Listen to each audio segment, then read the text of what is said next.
yang saya hormati, hari ini saya turut berbahagia, turut bergembira menjadi satu rangkaian acara untuk berbicara dalam rangka seperempat abad Wihara Sasana Dipa Makassar. Bagi pelaku sejarah,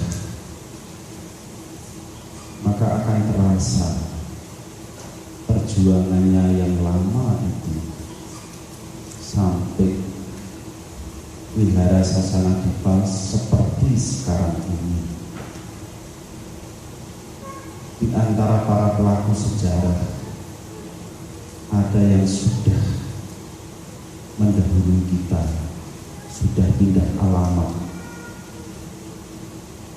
Walaupun beliau-beliaunya sudah pindah alamat, tetapi jasa kebajikan beliau masih kita rasakan, masih bisa dirasakan sampai saat ini.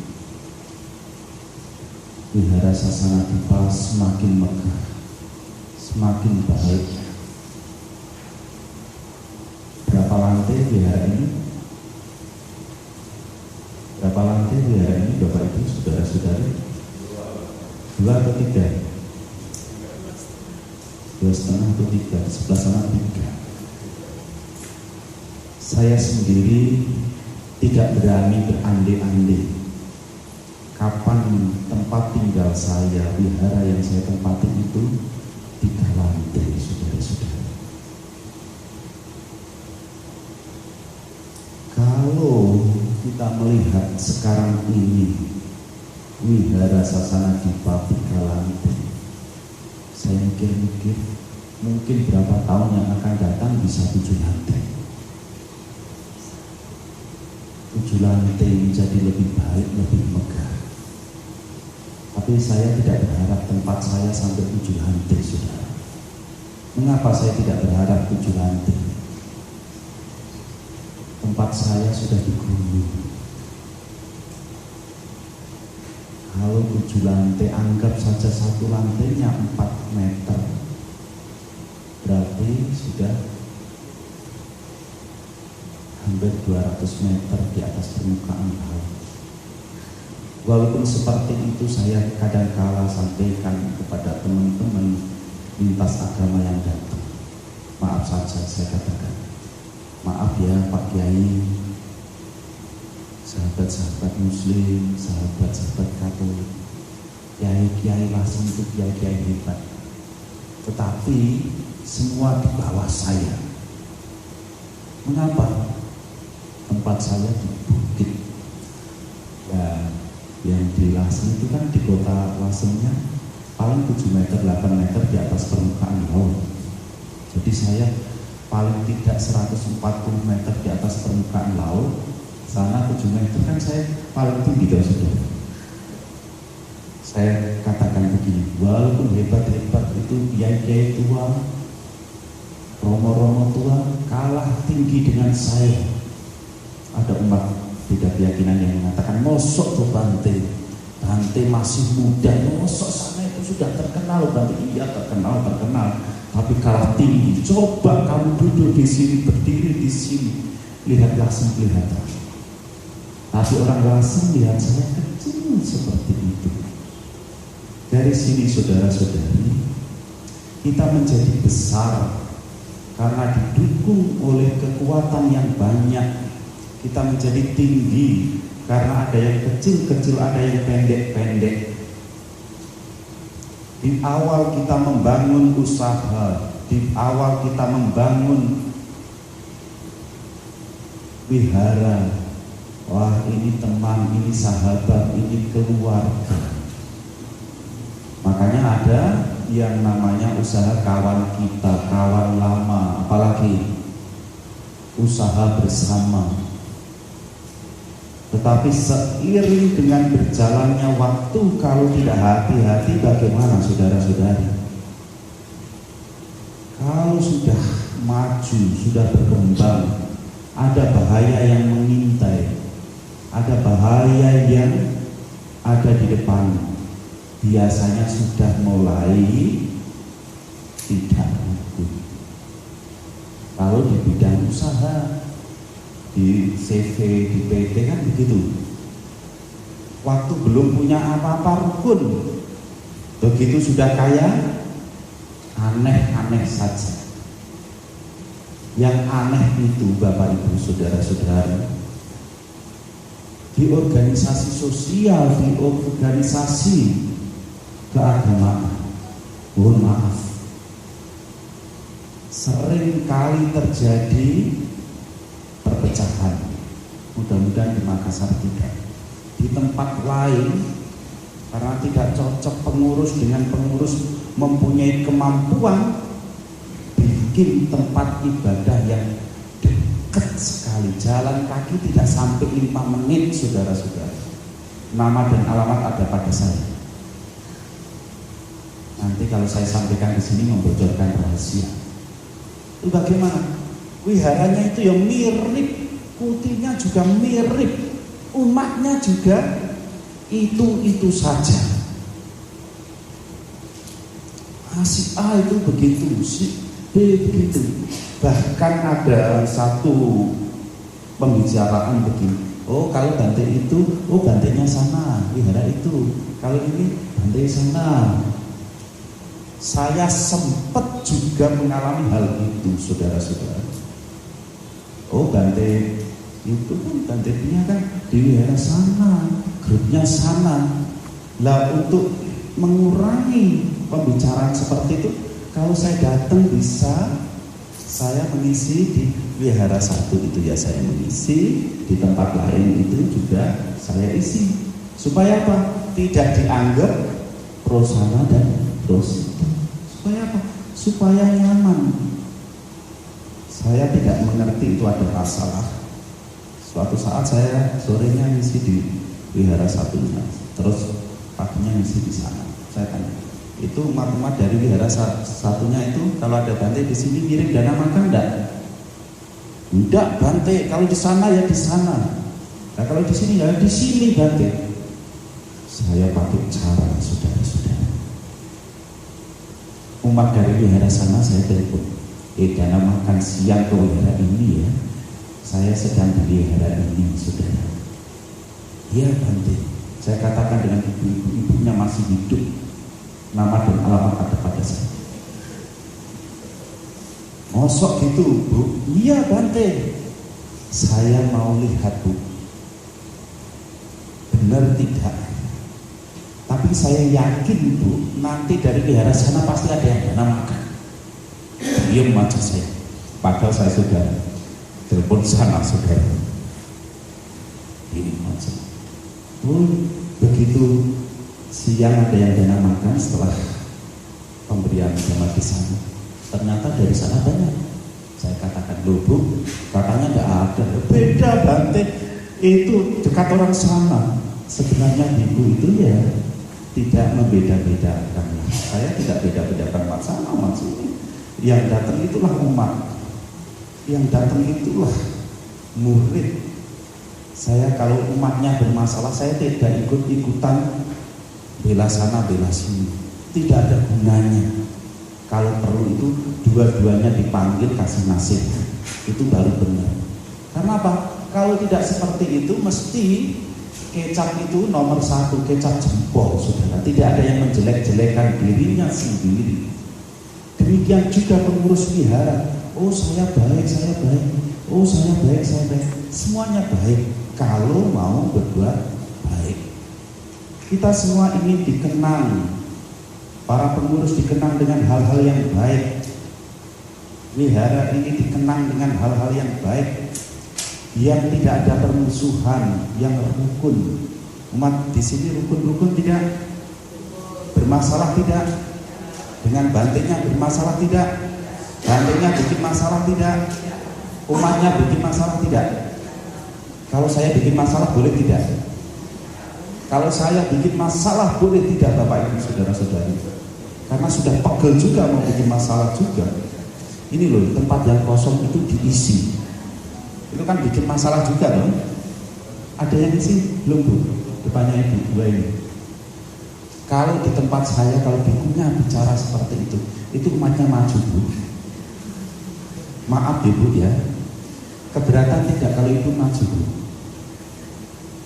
Secara otomatis itu yang belakangnya maju.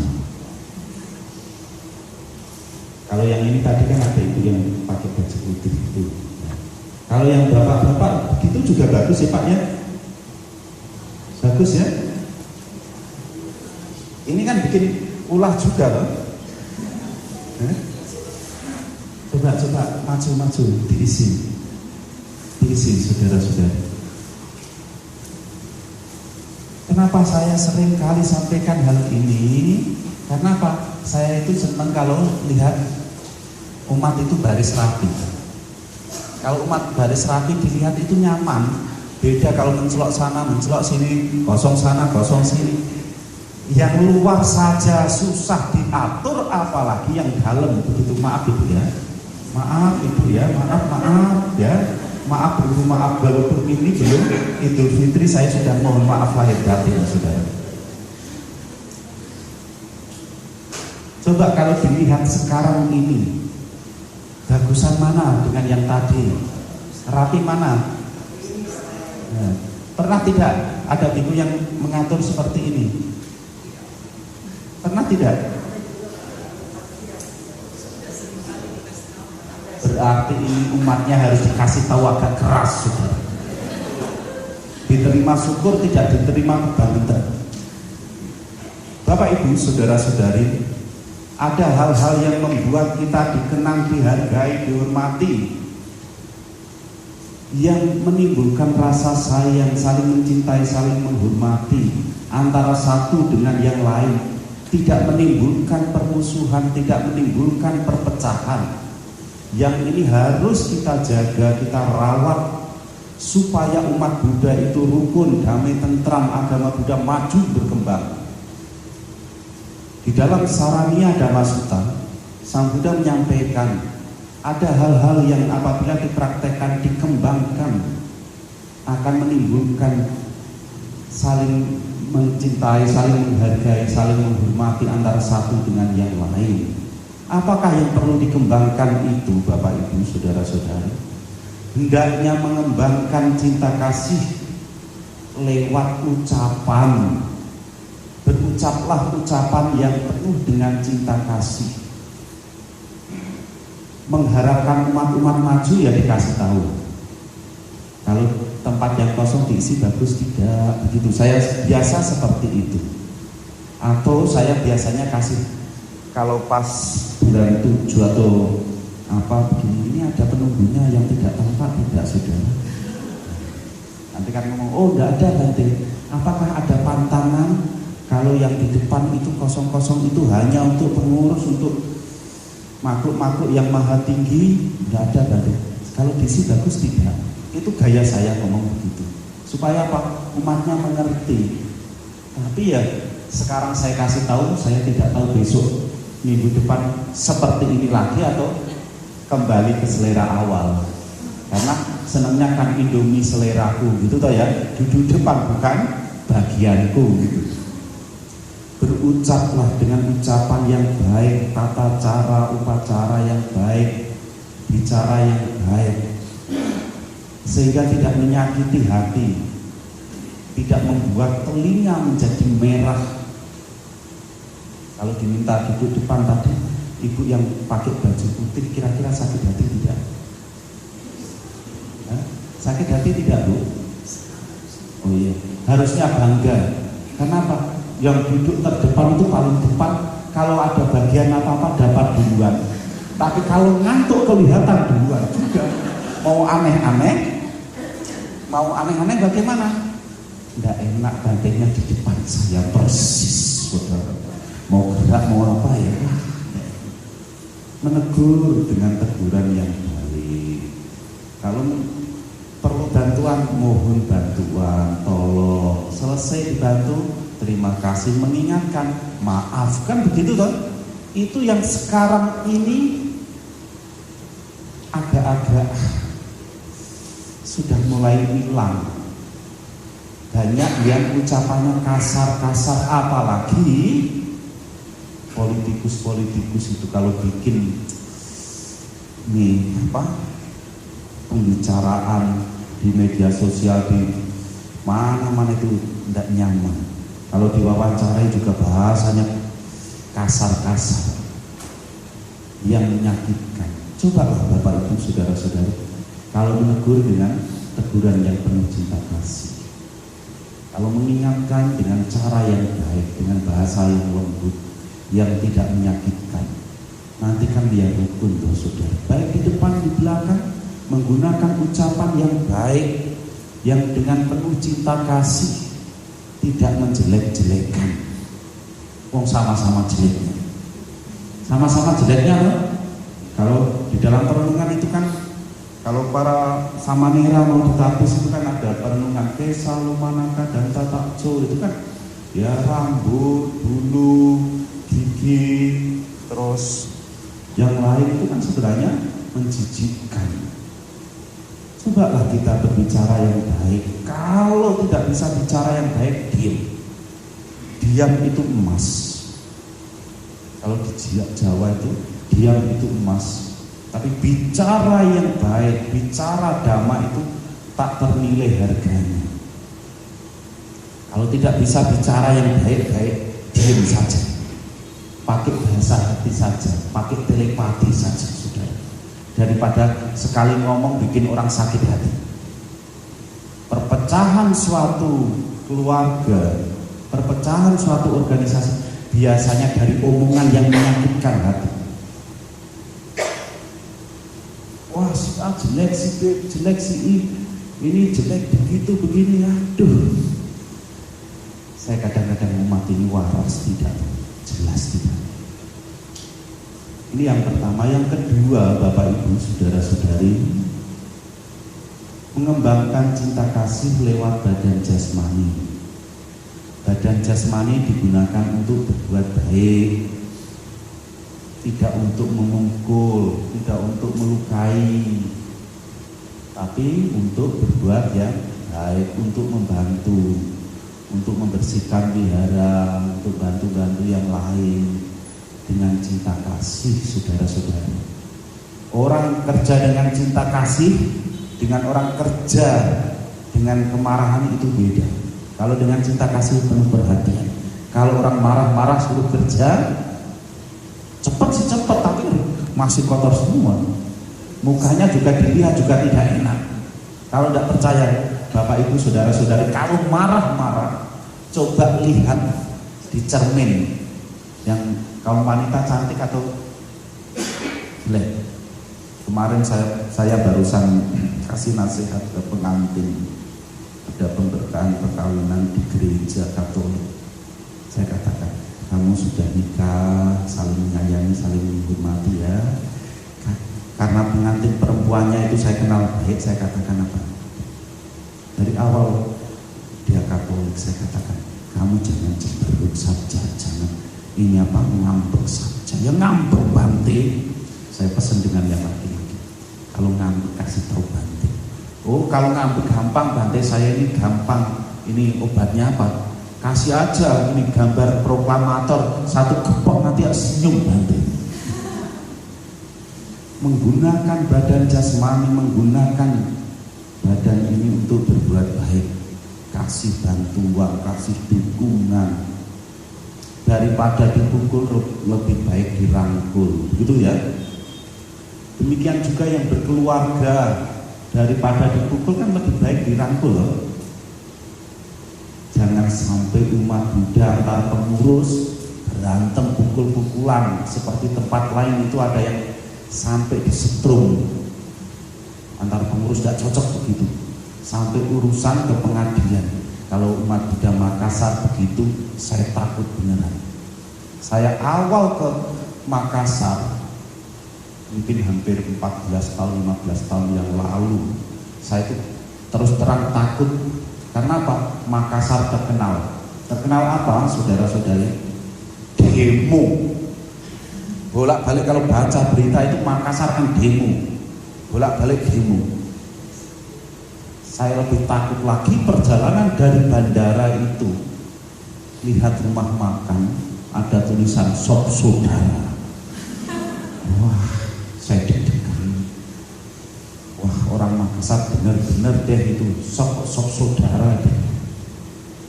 Dibikin sop itu. Ada tau ya sop saudara tau? Saya diam aja. Lama-lama saya tanya orang, ini sop saudara apa tau? Kok tega benar sop saudara itu bukan saudaranya dibikin sop dari aman. Sekarang sudah tidak takut lagi, tidak menakutkan lagi. Menggunakan badan jasmani untuk berbuat baik, untuk puja, untuk penghormatan, untuk menolong sesama, membantu. Itulah yang diingat, dihargai antara satu dengan yang lain, tidak menimbulkan perpecahan. Jadi yang rukun-rukun ya. Yang selanjutnya, berpikir yang baik-baik saudara-saudari. Apapun yang dilakukan oleh yang lain, berpikirlah yang baik, termasuk organisasi, termasuk wihara ini kita berpikir, berharap yang baik-baik. Inginnya wihara ini terus berkembang, melaju, melewati zaman. Bapak Ibu saya boleh pindah alamat, wihara harus tetap jalan, harus tetap berkembang. Ini seperti kalau saya punya pemikiran di tempat saya, kalau kasih tahu dengan pikiran yang baik, saya katakan dengan Bapak tukang itu kalau bangun, Pak, kalau bangun yang baik ya, dengan pikiran yang baik. Kalau mau membangun, mau kerja pagi, bakar dulu, doa. Sore mau pulang, doa dulu dengan pikiran yang baik. Karena dengan pikiran yang baik itulah mendukung hal yang baik. Supaya apa? Wihara ini tetap lestari, tetap ada sampai kita pindah alamat, Pak. Jangan sampai wiharanya kita masih ada, sudah rusak, sudah pada berantem. Karena apa? Kita tidak baik pikirannya. Oh iya, baik Bante. Nah, saya berharap juga Bapak Ibu saudara-saudara mengembangkan cinta kasih, mengembangkan pikiran yang baik. Yang tidak datang diharapkan yang baik-baik. Semoga yang sakit segera sembuh.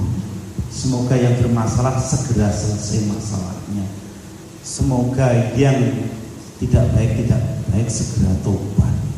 Berpikir yang baik-baik, jangan ada dusta, jangan ada kebencian di dalam pikiran kita. Bisa tidak Bapak Ibu saudara-saudara? Berpikir yang baik-baik. Kalau kita biasa berpikir yang baik, pikiran diliputi oleh hal-hal yang baik, maka wajah Bapak Ibu saudara-saudari kelihatan berseri-seri. Tidak usah pakai bedak, tidak usah pakai lipstik, sudah kecantikan dari dalam, inner beauty.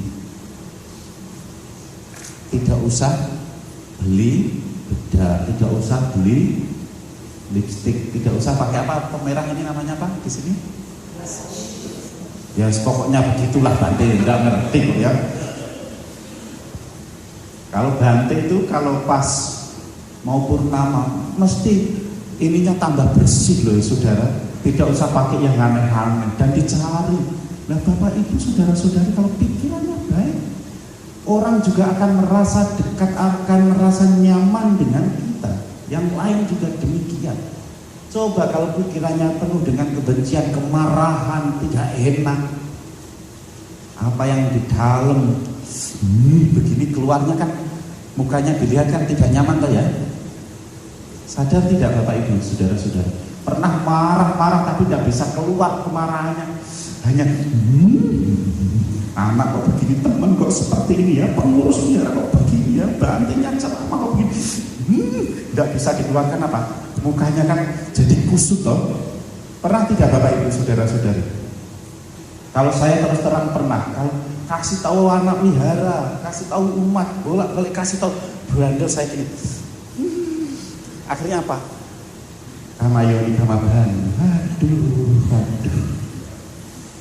Tapi setelah itu ya saya kira, ya semoga engkau bahagia lah. Gitu.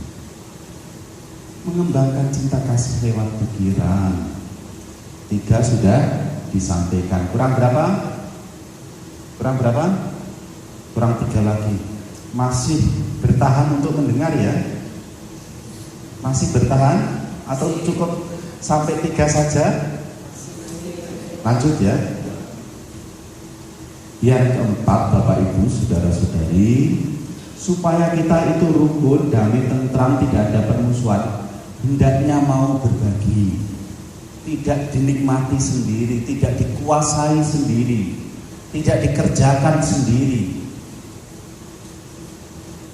tidak one man show, tidak dikuasai sendiri, tidak seperti manajemen tukang sate, ke pasar sendiri, milih kambing sendiri, beli tusuk sate sendiri, beli bumbu sendiri, mau nanti bawa pulang, motong kambing sendiri, nguliti sendiri, bakar sate sendiri, juali sendiri, terima duit sendiri.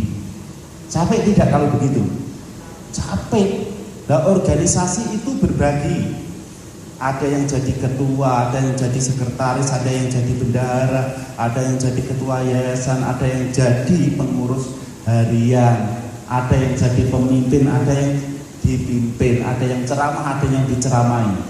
Coba kalau sekian banyak ini semuanya mau jadi pemimpin, maunya pemimpin puja bakti, nanti ya berantem. Percaya tidak? Apa pemimpin puja bakti begitu? Saya juga bisa, ayo lomba-lomba harta mayang. Nanti amin saudara. Tapi karena berbagi itu menjadi nyaman. Demikian juga kalau ada pekerjaan yang lain, berbagi, jangan dikerjakan sendiri. Kalau semua dikerjakan sendiri, remuk redam saudara.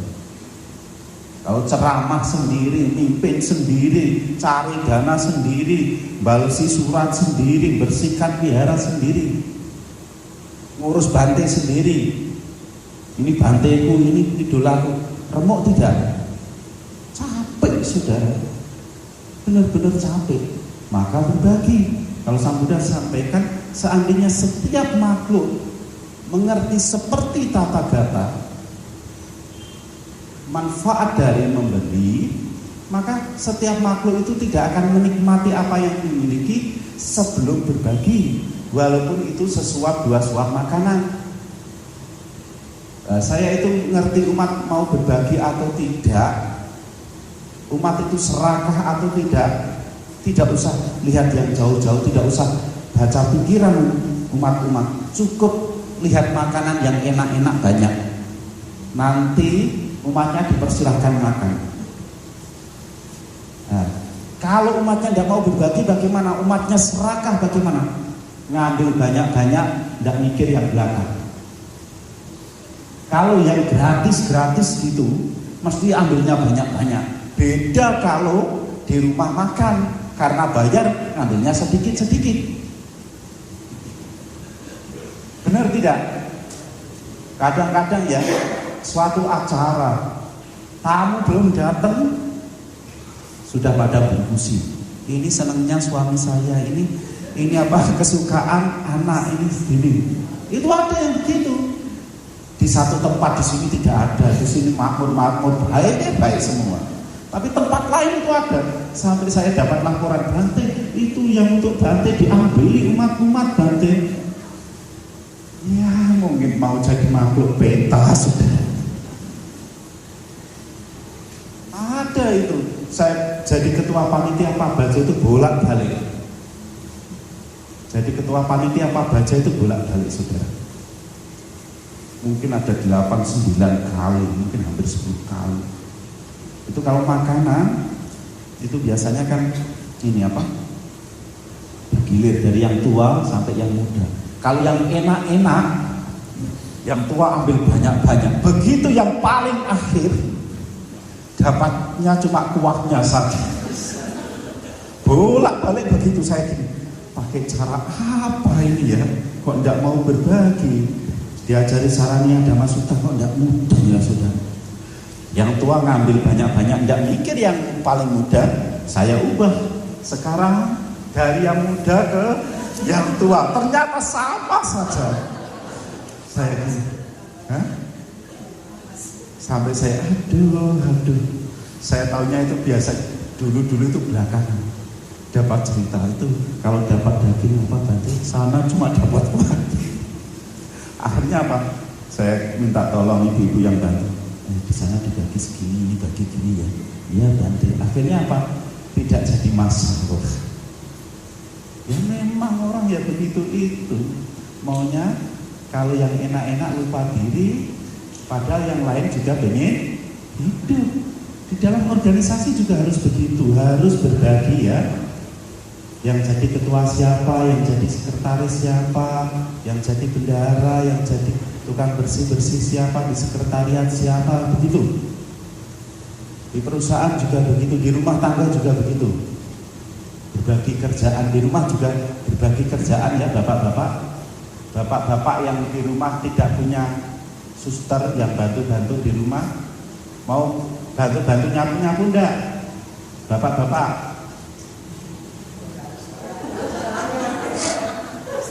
Padahal ya waktu nikah itu janji pernikahan seia sekata, hidup bersama-sama, kecuali mati jangan bersama, gitu toh.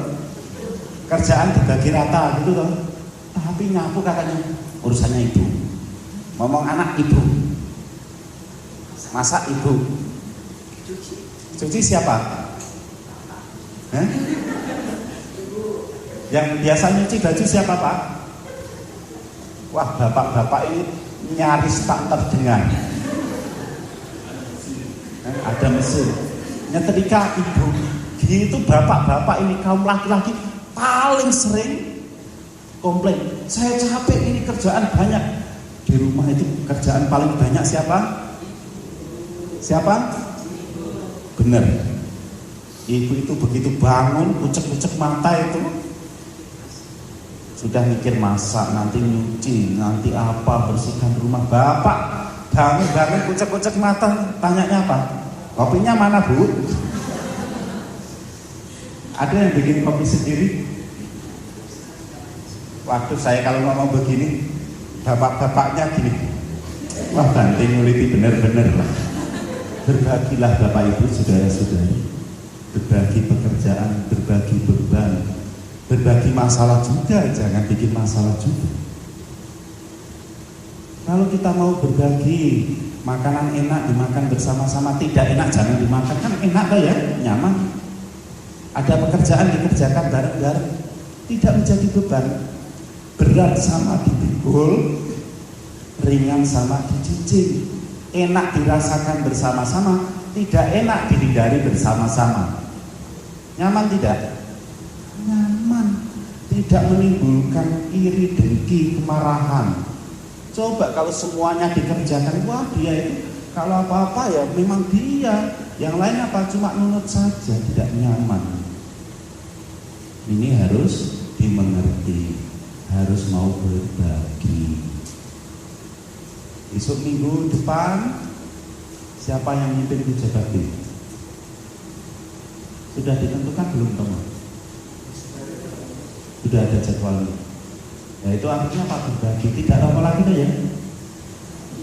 Kalau nanti dikuasai romo nanti gini, apa-apa romo. Nanti suatu saat romo pindah alamat dari Makassar ke tempat lain, yang ada hanya terdengar cerita dulu romo itu yang mimpin, dan sekarang pada tidak bisa, apa repot lah. Jadi yang lain-lain juga latihan mimpin ya. Kalau selain hari besar bisa gantian atau harus romo panggitan? Oh gantian ya. Suatu saat gantian dengan saya ya. Saya yang mimpin, romo yang mimpin, yang ceramah ya. Ya romo ya. Orang Makassar itu kalau diomongin begitu terus itu setuju. Tidak cuma bercanda, off the record ya saudara-saudara.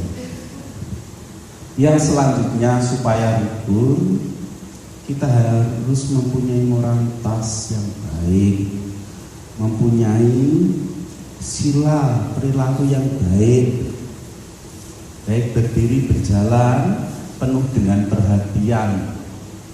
Yang tujuannya apa? Kalau kita perbuatannya baik, moralnya baik, pikirannya tenang, pikirannya damai, mikir apa saja gampang, tidak gampang lupa. Kalau perbuatannya baik, tidak ada kekhawatiran. Meditasi juga cepat mengalami kemajuan. Berbeda kalau perbuatannya tidak baik. Begitu meditasi, khawatir. Karena apa? Itu kok ada suara, wah polisi. Oh ini tokoh dari Sulawesi kan ada yang digeledah tempat tinggalnya kan? Menteri Pertanian. Jangan sampai mabuk dan begitu. Harus punya moral yang baik.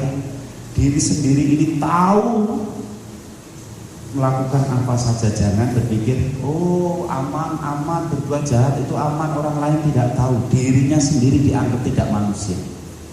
Harus ingat, tadi diajari, tadi dikasih tuntunan sila paling dasar 5 sila. Praktekkan dengan sungguh-sungguh. Yang menjadikan kita aman, nyaman, damai, tentram bukan pagar kawat yang tinggi, bukan pagar kawat berduri, bukan security, tapi sesungguhnya perlindungan yang aman adalah pengendalian diri, praktek moral yang baik. Kesini baik, pulang juga baik. Pergi ke wihara baik, pulang dari wihara juga baik. Jangan sampai ada cerita wihara Sasana Dipa hari Minggu puja bakti, umatnya pergi pakai sendal bagus, pulangnya sendalnya hilang. Jangan sampai kejadian loh ya. Pernah kejadian begitu? Itu berarti moralnya jelek sekali. Acara begitu, saya sering dengar sendalnya hilang, bantai sendalnya hilang. Ada juga bantai yang laporan ke saya, sendalku hilang. Aku so ngerti sendal apa bantai? Sendal ini. Wah, saya pikir umatnya ini kreatif. Mungkin dianggap sendalnya bantainya itu jimat pusaka, jadi berkah dibawa pulang. Bantainya pergi pakai sendal, pulangnya nyeker. Mudah-mudahan di sini tidak begitu ya Pak. Mudah-mudahan aman. Kalau di tempat saya sendal saya aman, tentram. Anak wihara tidak berani ngambil, pakai tidak berani, kecuali saya kasihkan. Misalnya bekasnya saya masih pantas, saya kasihkan. Itu anak wihara dikasih begitu, yang lain begini. Ini sendalnya siapa? Sendalnya Bante. Bante di sana. Ini Bante itu pergi kok sendalnya di sini, apa sudah datang? Tidak taunya dikasih ke anak wihara. Ini Bante di mana? Bante di mana? Tidak tahu. Nah itu sendal. Nanti anak wihara baru ngomong, itu sendalnya Bante dikasih saya. Oh begitu. Saya kira Bantenya sudah datang. Jangan sampai ya sendalnya Bantenya hilang, makanan hilang, sepeda motor hilang, bangunan wihara hilang, patungnya bawa pulang. Wah di rumah tidak punya budak upang yang gede Bante, ini bawa pulang lah. Jangan sampai ya. Justru kita harus melengkapi apa yang ada di wihara itu menjadi lebih baik. Jangan berpikir apa yang bisa saya dapatkan dari wihara, jangan berpikir apa yang bisa saya bawa pulang dari wihara, tapi berpikirlah apa yang bisa saya bawa dari rumah untuk wihara supaya wiharanya tambah baik, tambah bagus, kan begitu. Moralnya yang baik, ya praktek 5 sila, paling tidak 5 sila, ya nanti jadi orang baik. Kalau di sini kan sudah ada acara meditasi tiap malam apa ini? Selain malam Rabu, hari Rabu. Kalau yang lain, hari yang lain meditasi bagus tidak di wihara? Bagus tidak Bu? Kalau malam yang lain selain yang disampaikan tadi, kalau tiap malam ada acara meditasi di wihara Sasana Dipa, bagus tidak?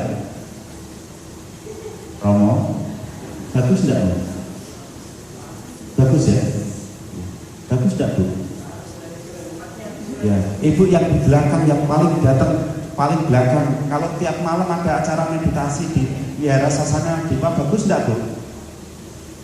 Bagus tidak Bu? Bagus. Nah, ibu yang di pojok sana, kalau tiap malam ada acara meditasi di Wihara Sasana Dipa, bagus tidak Bu? Bagus tidak Bu? Nah, kalau bagus di tempat saya itu dilakukan. Artinya apa? Saya berharap tiap malam di sini ada acara meditasi. Bagaimana, setuju?